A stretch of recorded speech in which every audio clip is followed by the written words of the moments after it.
Boa tarde. Conte conosco. Boa tarde, pessoal. Boa tarde a todos. Vamos ficar de pé para a gente iniciar esse período da tarde agora. Gostaria de, antes da gente partir para o painel 3, nossos convidados já estão por aqui, a gente fizesse uma dinâmica aqui, tá bom? Posso contar com todos?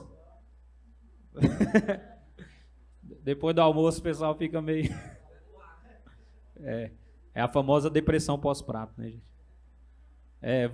Quem puder ficar de pé, por favor, então, para a gente fazer essa brincadeira aqui. Gente, lembrando que é só uma brincadeira, viu? Não é para ninguém bater no outro aí, não. É só uma brincadeira. Então, como que é o nome da brincadeira? A brincadeira se chama O Síndico Mandou, tá bom? Como que é o nome da brincadeira? O Síndico Mandou. Então é o seguinte, eu não mando nem nada, tá bom? Então, assim, vocês só vão fazer o que o síndico mandar. O que eu pedir, o que eu mandar, vocês não obedecem. É só o que o síndico mandar. Quer ver? O síndico mandou levantar a mão. Mas não falei qual, né? Bora lá. O síndico mandou levantar a mão esquerda. Agora pode abaixar. Não, gente, o síndico não mandou. Foi eu que falei. É só o que o síndico falar. Tá bom? Tá todo mundo preparado aí? Então fala, eu estou preparado, eu estou preparada. Então vamos lá, então. Pode sentar. Já ia estar eliminado quem sentou, porque não foi o síndico aqui. Agora tá valendo. Pode sentar todo mundo. O síndico pediu para sentar. Agora é valendo, hein? Quem errar agora tá eliminado, hein?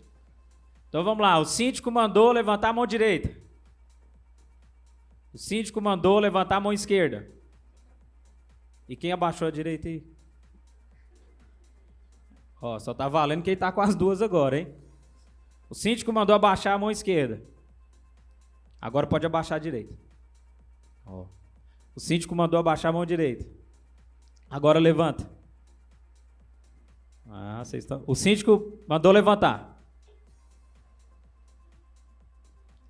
O síndico mandou levantar a mão direita. O síndico mandou levantar o pé direito. Vamos lá, o síndico mandou abaixar a mão direita. Tá difícil, hein? Pode baixar o pé. Aí, quem baixou o pé já tá eliminado. O síndico mandou sentar. O síndico mandou levantar a mão esquerda. O síndico mandou levantar a mão direita. O síndico mandou aplaudir. É isso aí, gente. Só para dar uma descontraída nesse começo, a gente vai partir aqui para o nosso início, né, do painel 3, nossos convidados já estão por aqui.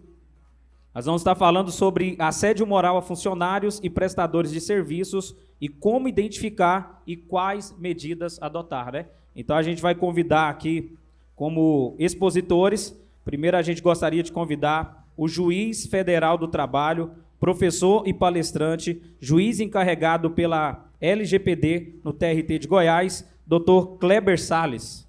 Aplausos, por favor. Fica à vontade. Gostaríamos também de convidar o desembargador do Tribunal de Justiça do Estado de Goiás desde 2009, ele que integrou a banca examinadora de concursos para cargo de juiz substituto. Atualmente é presidente da Comissão Permanente de Segurança do Poder Judiciário de Goiás e da Comissão de Memória e Cultural do Tribunal de Justiça, professor da EJUC e da ESMEG e membro da 2ª Câmara Criminal e da 1ª Seção Criminal de Tugo e, recentemente, se tornou presidente do TRE Goiás. Recebam o Dr. Luiz Cláudio Veiga Braga.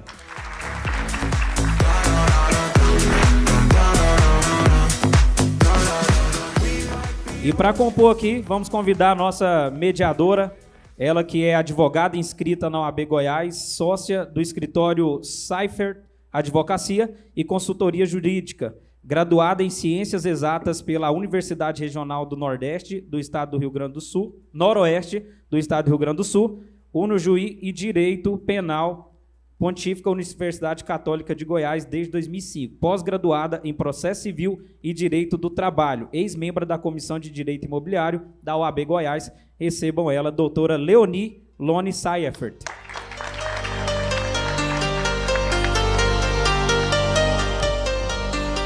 Então vamos está passando para a nossa mediadora, para ela conduzir, agradecemos aí, né?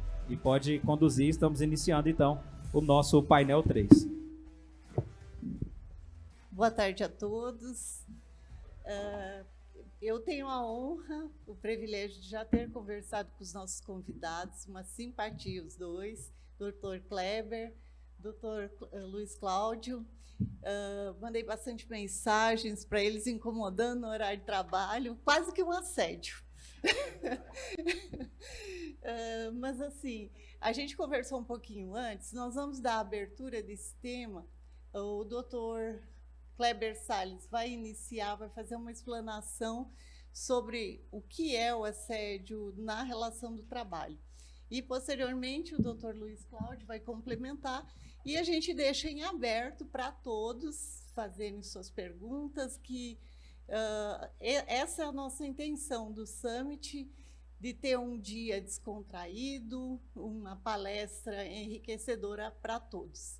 E lembrando, nossos convidados, que assim, o nosso grande, né, alvo são os condomínios nesse momento, né, condomínios e o direito imobiliário. Muito obrigada pela presença de vocês. Doutor Kleber.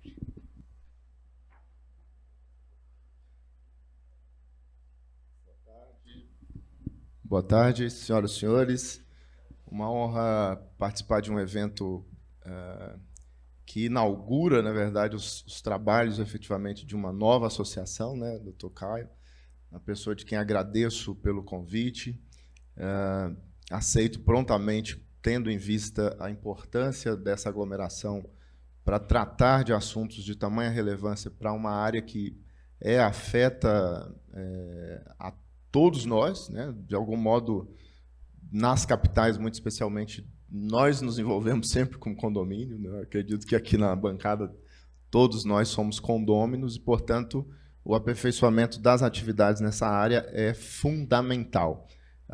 Cumprimento a doutora Léo, que já me deu essa liberdade de assim tratá-la, doutor Luiz Cláudio, desembargador presidente do TRE Goiás, uma honra dividir esse espaço com vossas excelências. Bom, por cacuete de professor, embora seja um cinema, eu me dou o direito de ficar de pé para falar talvez 10, 15 minutinhos aqui no máximo sobre um assunto que é tabu, um assunto que as pessoas muitas vezes preferem não tratar, né? Quando eu falo de assédio, e aí me ocorre assédio moral, que vai ser o nosso tema central aqui, mas me ocorre também assédio sexual, as pessoas muitas vezes preferem colocar debaixo do tapete esses temas. Ainda esse final de semana eu lecionava para uma turma de pós-graduação e um dos temas, desembargador, o tema de hoje de manhã, inclusive, foram assédio moral e assédio sexual.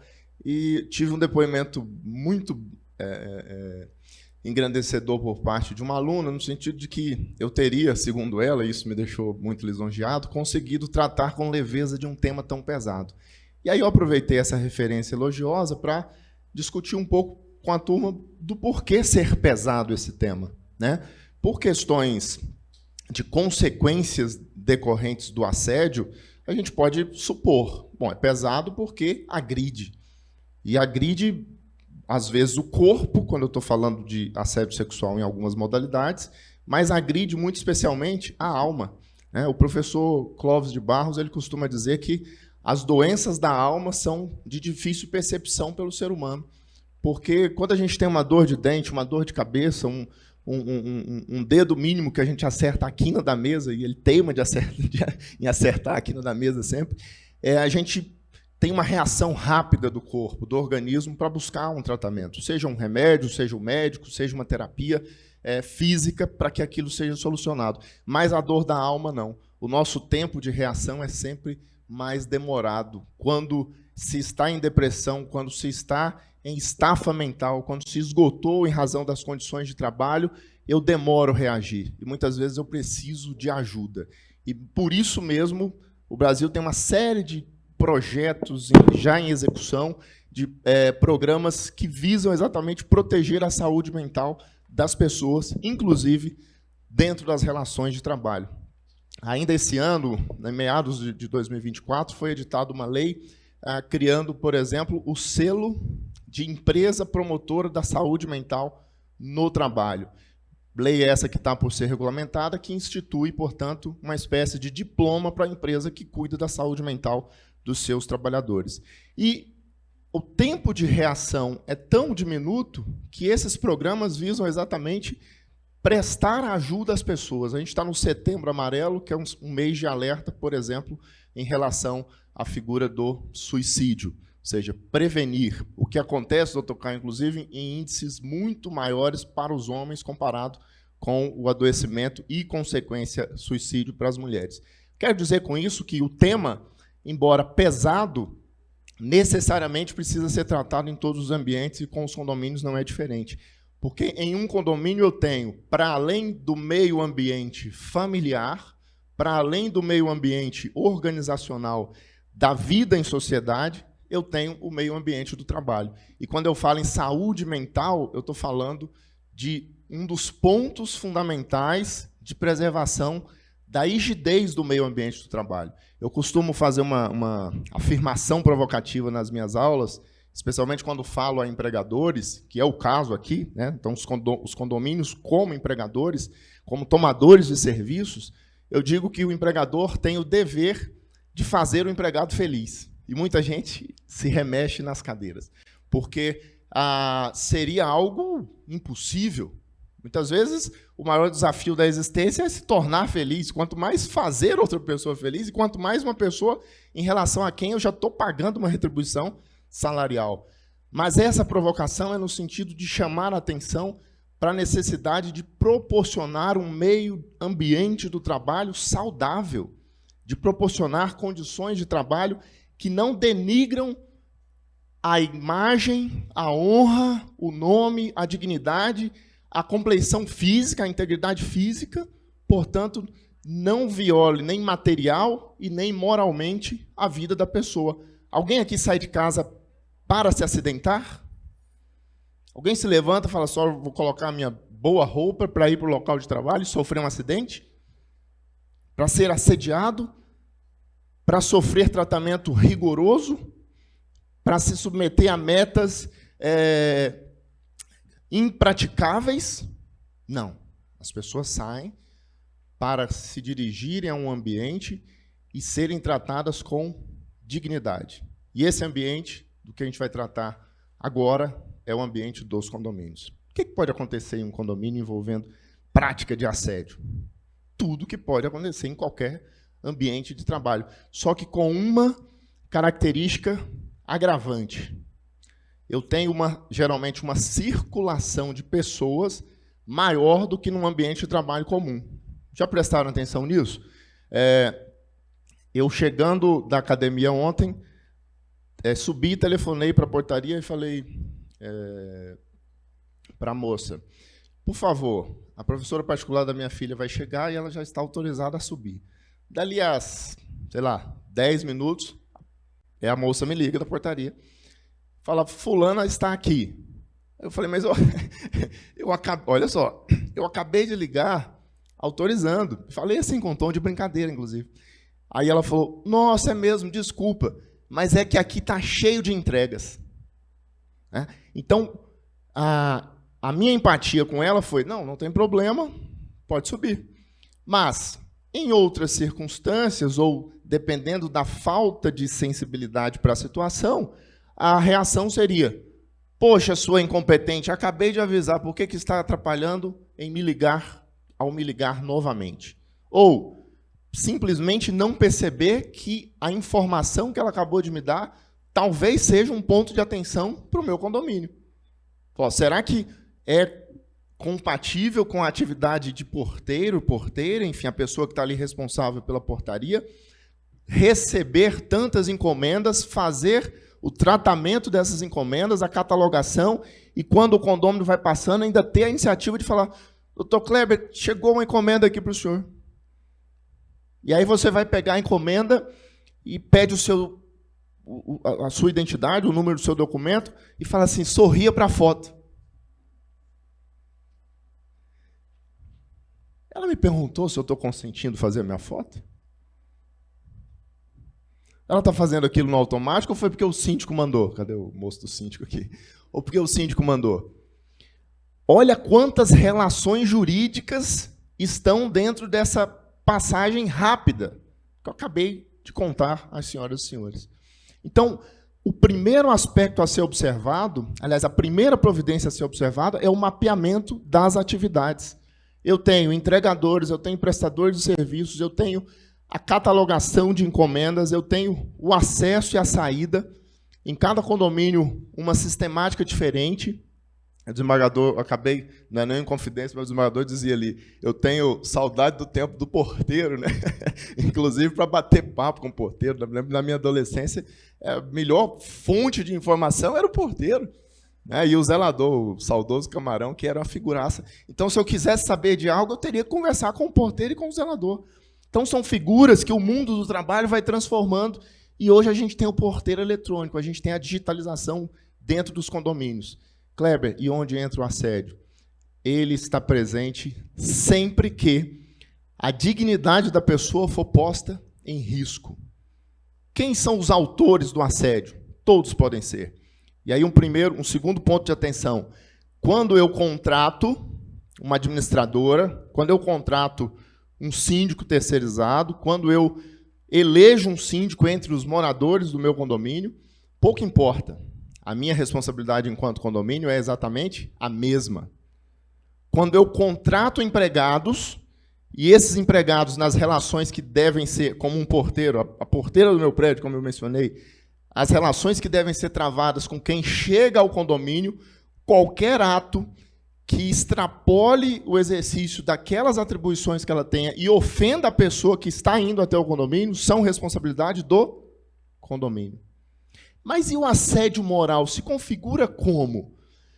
São múltiplas as formas. Tá? Para a doutrina tradicional, eu precisaria, dentro das relações de trabalho, de atos repetitivos, ou seja, prática reiterada para configurar o assédio. Caio, você é uma pessoa sem escrúpulo e começa a xingar, a ofender a dignidade do Caio. Num único instante, em uma reunião de batimento de metas.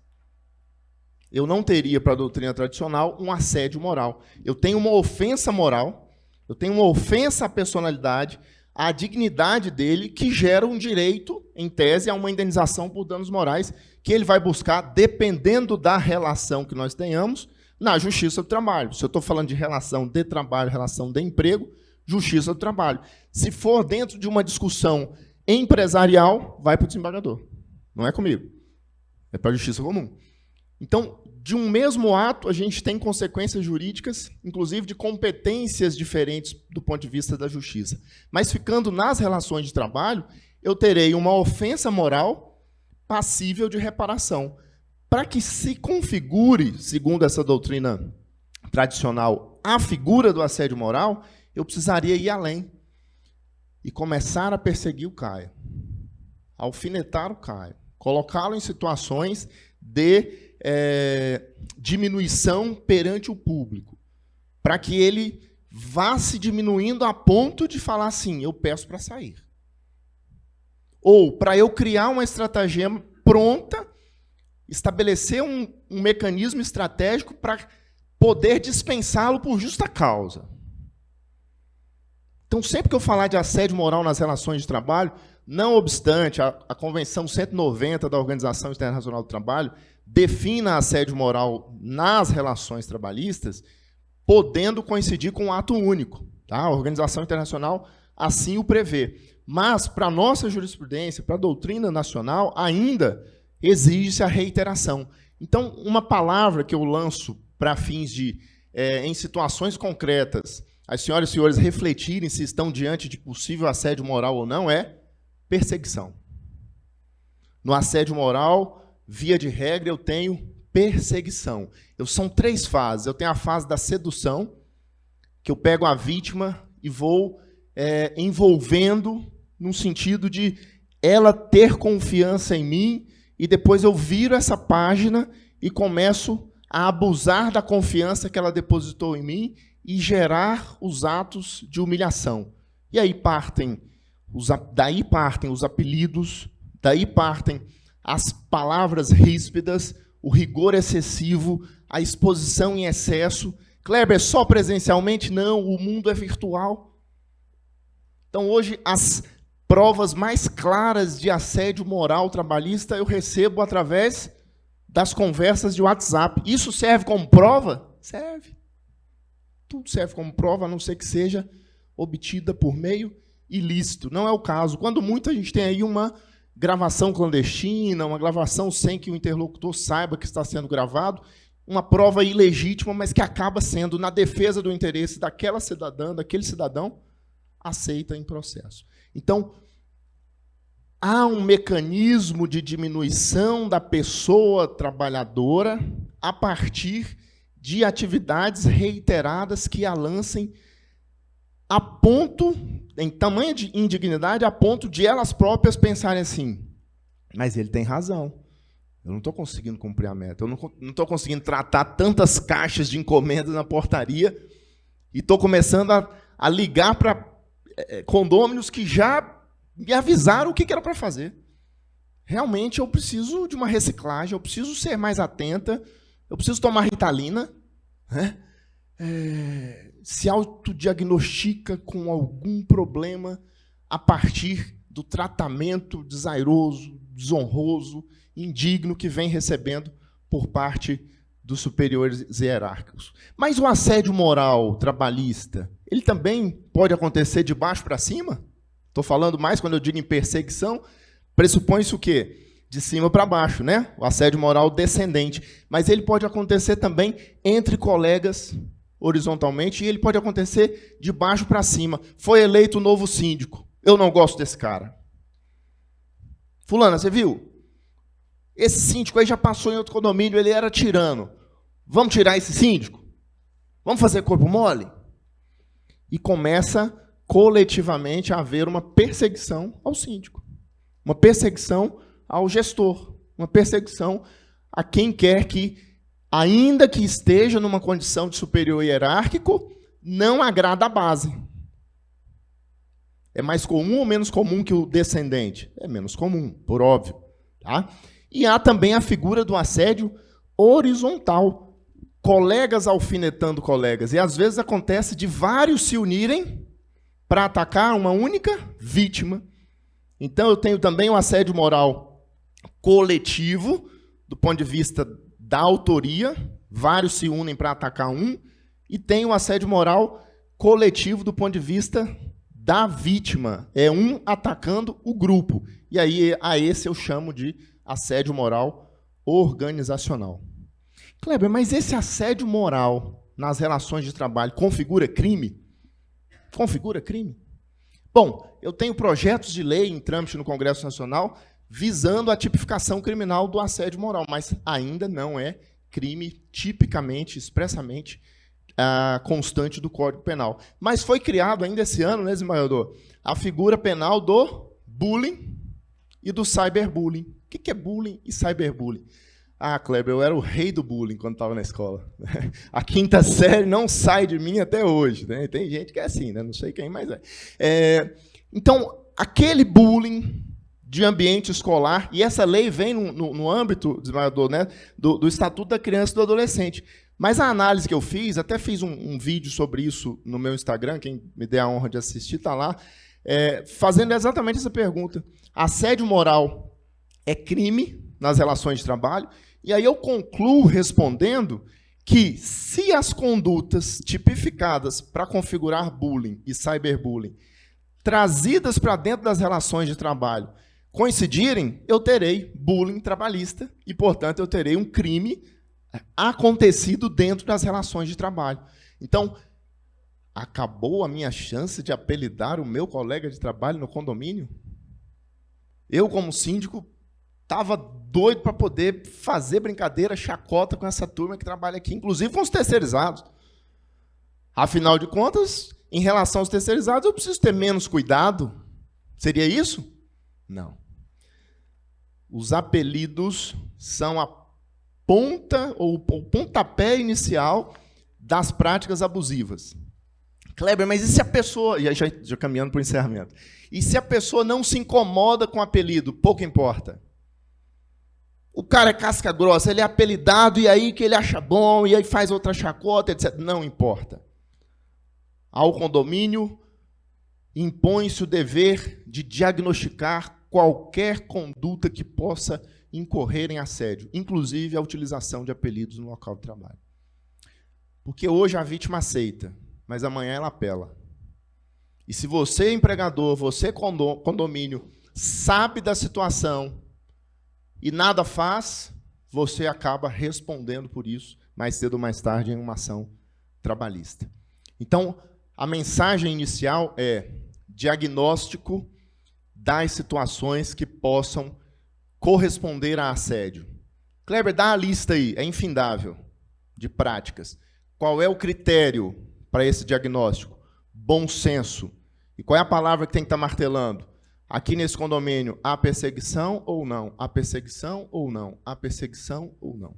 Tá? Com esse alerta permanente, a gente consegue já evitar uma série de problemas relacionados ao assédio moral no âmbito da justiça do trabalho. Muito obrigado por enquanto, já a gente abre os debates. Dr. Luiz Cláudio.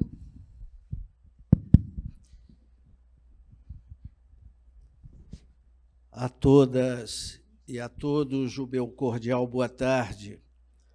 Faço aqui a minha saudação aos colegas de bancada, ao Dr. Kleber, que me pediu a primazia de falar já no pórtico, e eu consenti por duas razões. Já sabia do primor da sua fala e eu reverencio a antiguidade. Saudar a doutora Léo, que confessadamente nos assediou, e nós positivamos ao seu assédio.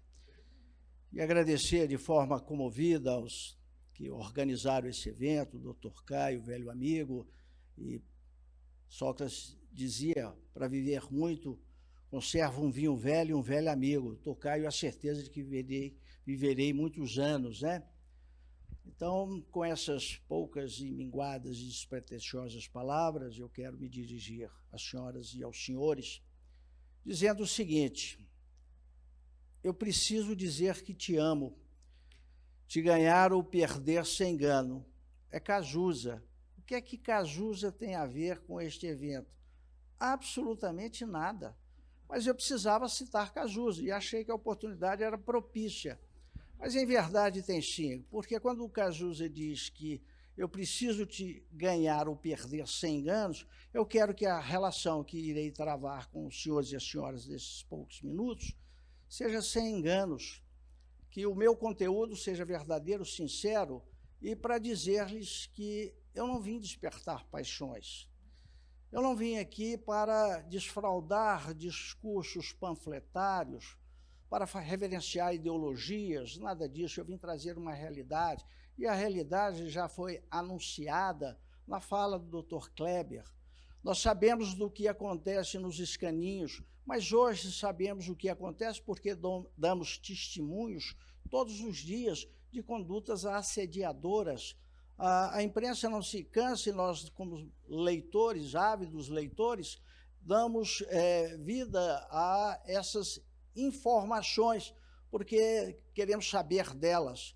Já não são mais possíveis de esconder debaixo do tapete, em escaninhos, em guarda-roupas.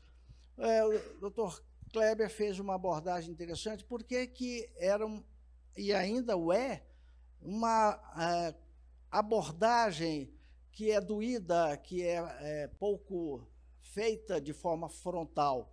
Porque nós temos uma origem e uma formação machista. Embora seja permitida aos gêneros a prática do assédio, era uma atividade tipicamente do homem. E o machismo permitia que se fizesse, se praticasse o assédio nas suas variadas formas, e isso não era possível de trazer a lume, de emergir, de colocar na ribalta. E a razão é simples: se eu não falo sobre o problema não existe. Se o problema não existe, eu não falo sobre o problema. E nós ficávamos nesse ciclo vicioso e a questão ficava remetida ao esquecimento. Mas hoje mais não se permite que assim o seja. Hoje a realidade é outra. Eu não tenho a vivência da abordagem do assédio na iniciativa privada, porque a minha formação é uma formação criminosa. Eu venho de origem ministerial e sempre atuei no crime. Quando cheguei ao tribunal em 2009, lá passei a integrar Câmara Criminal. Mas tive uma proximidade, uma intimidade com o tema quando presidi e fui o primeiro presidente da Comissão Permanente da Coordenadoria da Mulher Vítima de Crime de Gênero. E agora, mais recentemente, esta proximidade com o tema, essa minha intimidade como presidente do Tribunal Regional Eleitoral. O assédio é algo abominável e ele transveste de inúmeras formas. Se nós fizermos um sobrevoo para dizer que temos dois tipos de assédio, o assédio sexual e o assédio moral, e nós temos figuras delitivas que estão contidas nestes comportamentos, nós podemos verificar que não só este assédio proclamado e introduzido em um modelo que se dá como criminoso, que é o assédio sexual, mas nós temos condutas que são tipificadas, que são de assédio, embora inscrita em outros tipos, a exemplo da importunação sexual, a exemplo do stalking. Todas as condutas são persecutórias, perseguidoras, são caracterizadoras de assédio. Mas trazendo agora para essa nossa vivência e para o momento, nós temos na consideração do assédio sexual, que está tipificado no artigo 216-A, mas que não nos interessa porque não é o tema de vivência, e não é o tema de atualidade, não é o tema para este encontro. Mas temos o que é de relevância, que é o assédio moral. E neste aspecto, como já adiantou o nosso querido professor Kleber, o Brasil vive um frisson. O Brasil é aficionado por criar figuras criminosas em tempos de comoção. Mas essa tendência, no que se refere ao crime, na tipificação de condutas como crime de assédio moral, já vem se arrastando desde 2001, quando houve projeto de lei que se conduz e se leva no âmbito do processo legislativo já há vários anos. E há, sim, uma quase que consagradora ideia de que vai se transformar em conduta criminosa. No âmbito do poder público, no âmbito dos tribunais ou no âmbito das relações onde há um número significativo de pessoas, essas ocorrências de assédios são significativas, são majoritárias e elas têm uma tendência de cair no esquecimento, porque a ideia é de que, e trago para o meu universo, que é o universo do Dr. Kleber, de tribunais de poder judiciário.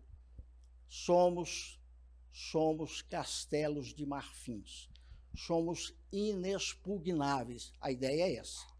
E essa talvez seja uma realidade, seja uma verdade, mas que tende a ceder pelos gritos da sociedade. E não são gritos roucos, são vozes audíveis. Já não há mais espaço para isso.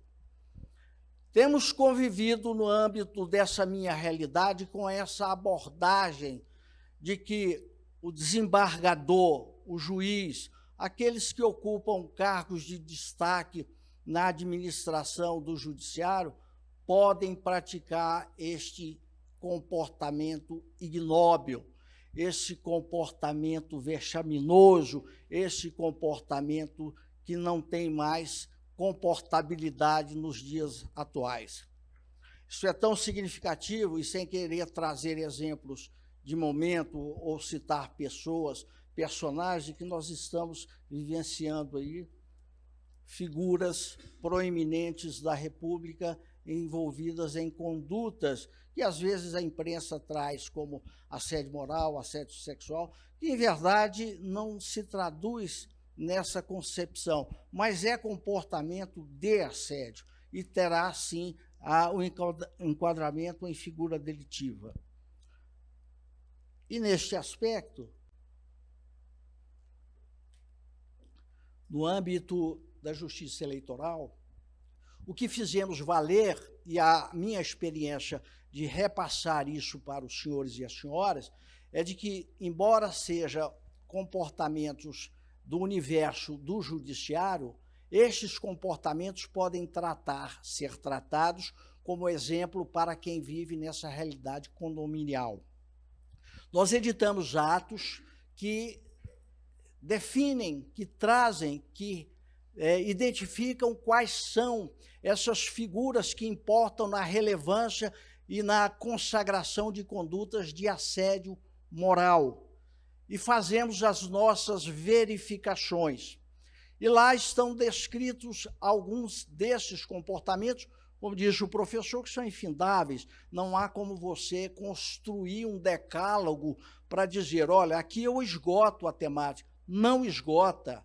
Ela escapa a esta previsão de que isso pode ser, isso não pode ser, e eu faço essa diferenciação. É inviável, mas nós nos atrevemos a isso apenas para exemplificação, não para exaurimento do tema. E fazemos isso e incluímos nesse nosso chamamento para identificar comportamentos que são assediadores, incluindo os nossos colaboradores, os terceirizados, os estagiários, aqueles que vão lá, eventual e episodicamente, o público, o eleitor, homens, mulheres, transgêneros, não fazemos essa diferença, não traçamos essa desigualdade. O que nos importa é dar a todos essa proteção. E o que é que fazemos, já que identificamos o problema? Dar-lhe a solução. E onde é que buscamos essa solução? Constituindo unidades que são próprias para o recebimento dessas comunicações, para que as pessoas, sejam elas as vítimas ou sejam terceiros que tenham conhecimento desses fatos, possam estabelecer o diálogo com o tribunal e levar a conhecimento dessas ocorrências para que as medidas sejam adotadas. E neste tratamento, neste universo, nestes canais de comunicação, se criaram ouvidorias regionais para recebimento de todas as denúncias deste porte com este conteúdo, e uma específica, que é a ouvidoria da mulher, porque sabemos que integram minorias, são descriminalizadas, nós ainda concorremos e achamos que somos superiores. Então, temos unidades próprias para que elas sejam recebidas, para que ela tenha um tratamento, encaminhamento, e para que essas denúncias, essas delações, mesmo as inqualificadas, possam ser objeto de apreciação. E as comissões de enfrentamento do tema. Se lá no poder público, se no universo do judiciário nós temos essas unidades, não vejo nenhuma dificuldade que os condomínios, que as administradoras façam e cuidem desses canais para que essas comunicações se estabeleçam. E, a partir daí, teremos respeitabilidade para que os fatos como esse tenham o caráter intimidatório, mas tenham o caráter pedagógico, sejam apurados e punidos. Portanto, o meu tempo já se esvai, e eu costumo dizer, promotor fala muito, eu falo muito. Quando pequeno, minha mãe me deu farofa de língua de patativa, eu não sei calar-me, mas fica aqui essa minha abordagem apenas como uma mensagem e uma experiência agora vivenciada. Eu agradeço e convido-os a fazer como se faz em encerramento de teatro. Ao final da peça, o ator se dirige e diz: se gostaram, da próxima vez, levem os amigos. Se não gostaram, da próxima vez, levem os inimigos. Muito obrigado.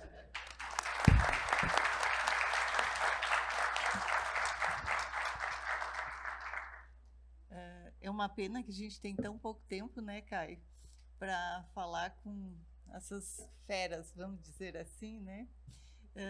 Eu falei para o doutor Luiz Cláudio, antes de iniciar aqui, ele falou do Ministério Público, de falar e tal. Eu disse, eu sou gaúcha, então nós vamos ficar aqui falando o dia inteiro, né? Porque a gente gosta de um papo, né? Eu vou abrir para quem tiver alguma pergunta. Alguém? Doutor Lucas.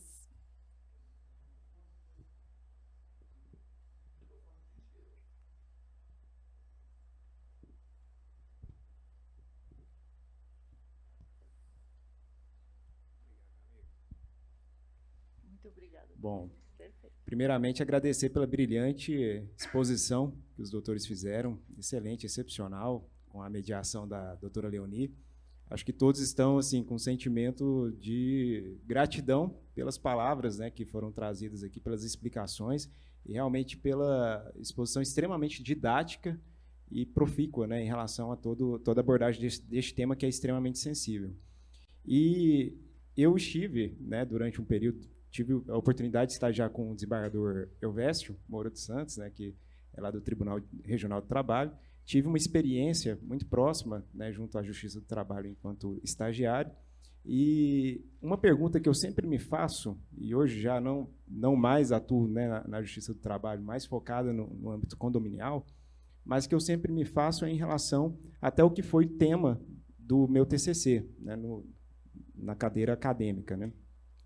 Foi justamente a exploração da súmula 300 e agora eu não sei se eu vou recordar de cabeça, mas a que trata de 331, trata de terceirização, né? Perfeito. E lá na súmula, né, eu lembro-me que ficava muito destacada essa questão da responsabilidade solidária. E dentre os requisitos era a culpa em vigilando e em elegendo para a análise, né, em relação à extensão dessa responsabilidade.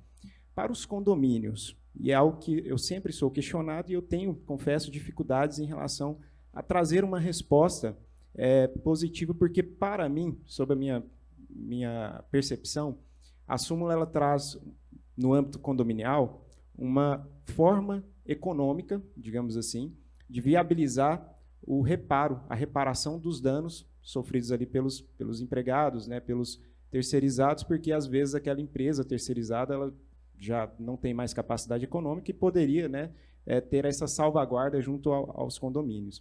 Mas a minha preocupação é justamente em relação à culpa em eligendo, que se houve, né, uma due diligence, por exemplo, para avaliação daquela empresa que vai ser contratada, se atendeu todos os requisitos, capacidade econômica, tem um capital social bacana, não tem nenhum histórico de ações trabalhistas e passou nesse ponto.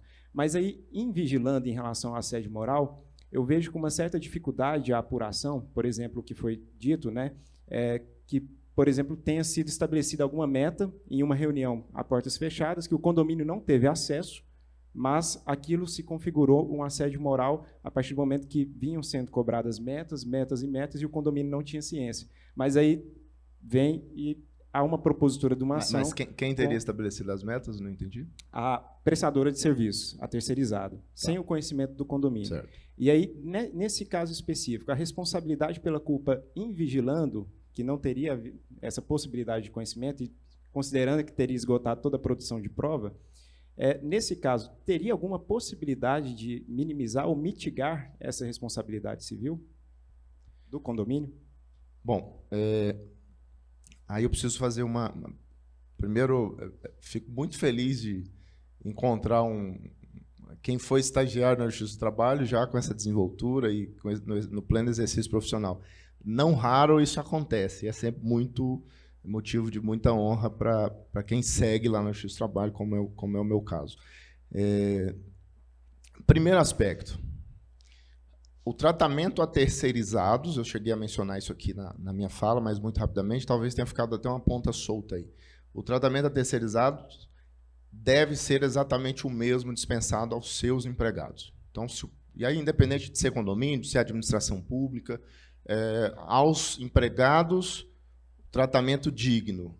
Aos terceirizados, tratamento igualmente digno. Ainda essa semana, num desses sites de fofoca jurídica, estava lá assim, academia é condenada por não...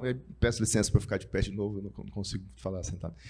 Academia é condenada por não permitir que empregado terceirizado treine nas suas dependências. Em outras palavras, a academia permite que os empregados diretos se valham da sua estrutura para treinar e aquele pessoal que está ali na limpeza, conservação, não poderia fazê-lo. Isso vem à Justiça do Trabalho e a resposta é: há aí uma discriminação ilegítima, há aí uma discriminação que fere a dignidade da pessoa, logo comporta uma compensação pelos danos morais suportados. Segundo aspecto, na terceirização, nós temos, a partir do que se cristalizou na súmula 331 do TST, do que foi julgado na ação declaratória de constitucionalidade 16, a DC 16, e depois no tema de repercussão geral 725 pelo STF, o tratamento da terceirização em termos de responsabilidade para a administração pública, ele é diferente. Então, o condomínio está localizado na iniciativa privada. Portanto, o que prevalece é a responsabilidade subsidiária, independentemente dessa culpa em elegendo, ou seja, na escolha da empresa, ou na vigilância da execução do contrato. Então, a notícia não é alvissareira, eu não precisaria nem demonstrar isso. Quando eu estou falando do poder público, lá o TRE, o TRT contrataram, né, através das suas autonomias administrativas, através de licitação, prestadores de serviços terceirizados, e essa empresa de serviço terceirizado não honra os seus compromissos, para se alcançar a responsabilidade subsidiária do Estado de Goiás, através do TRE, ou da União, através do TRT 18, apenas se demonstrar que nós elegemos mal o prestador de serviço. Por exemplo, admitimos algum vício na licitação, ou vigiamos mal. E aí a jurisprudência tem sido muito dura nesse aspecto do que vigiou mal.